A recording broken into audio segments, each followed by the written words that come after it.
ఫైనల్గా చహాల్ బాయ్ది కూడా divorce confirm అయిపోయింది. దగ్గర 58 crores 60 lakhs వరకు డిమాండ్ చేసిందంట.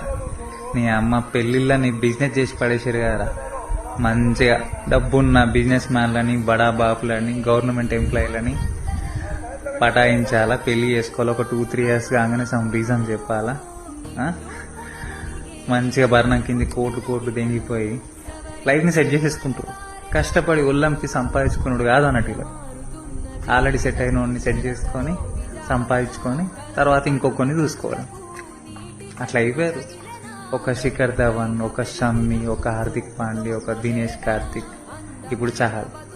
పాపం చహాల్ అయితే ఎప్పుడు అల్లరిగా నవ్వుతూ ఉండేటోడు. నవ్వుల పాలు ఇష్ట పడేసింది మనం. ఇది సెలబ్రిటీలు కాబట్టి ఇది బయటకు వచ్చింది. ఇంకా అన్అఫీషియల్గా ఎంతమంది ఉండొచ్చు. రీసెంట్గా అతుల్ సుభాష్ స్ట్రాంగ్ ఉండుర్రు అయ్యా.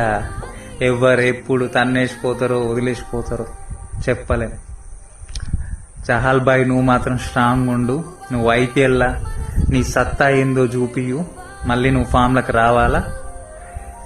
ఎవరి కోసమో బానిసలా బతికే బతుకు కన్నా సింగిల్ గా మన కోసం మనకు నచ్చినట్టు బతకడం బెటర్. సింగిల్ లైఫ్ లాంగ్ బతకడం బెటర్.